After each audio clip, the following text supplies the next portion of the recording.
Former Labour MP Chuka Umunna was lambasted by Twitter users and called to stand in a by-election for his Streatham seat after criticising Jeremy Corbyn and his party for their unclear stance on a second Brexit referendum. The newly Lib Dems MP claimed Jeremy Corbyn faced major existential problems ahead of his party's success in a general election, namely the institutional racism in the party and his position on Brexit. He said, "I think Labour has one big existential problem but two big policy issues that it's got to deal with it. Let me address the two policy issues, and actually, one is more a cultural issue than a policy issue, and that is the racism in the party. There is no doubt about it that the party is institutionally racist. There are a minority of Labour Party members who are grossly anti-Semitic. It isn't helped by the fact that their leader has come out with anti-Semitic statements himself. It is quite extraordinary for the party, which has held itself up historically as an anti-racist party, to be subject to a formal investigation by the Equality and Human Rights Commission as we speak for institutional racism.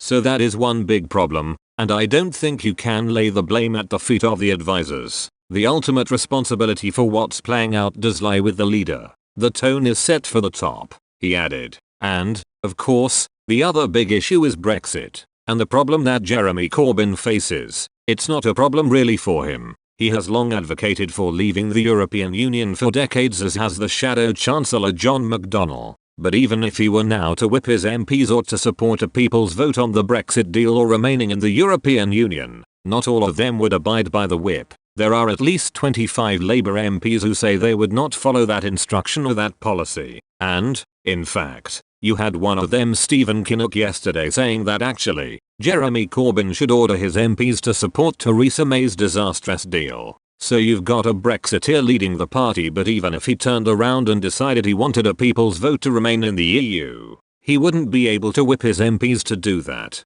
The comments sparked outrage among Twitter users who were prompt to criticize the Streatham MP and call on his hypocrisy over changing party membership twice in the last 6 months despite being elected as a Labour MP. One Twitter user wrote, "Although the ballots have names of individuals, in reality, most voters don't know the candidates well at all and are actually voting based on the party they support. I've also seen many tweets where people weren't keen on a candidate but voted for them as they were the Labour option." And another, "I'll say this again. Resign your Streatham seat. Stand for a election and let your constituents decide whether they still want you as their MP. If you win, I'll happily listen critically to what you have to say." Chuka's constituents voted for a Labour MP. Wonder what they think now. Wonder what Chuka thinks Sunrise could find out, added another. And one more, "We can look forward to a by-election then at Chuka Umunna. Surely you wouldn't want your constituents under the impression they elected you under a racist platform? I look forward to your response."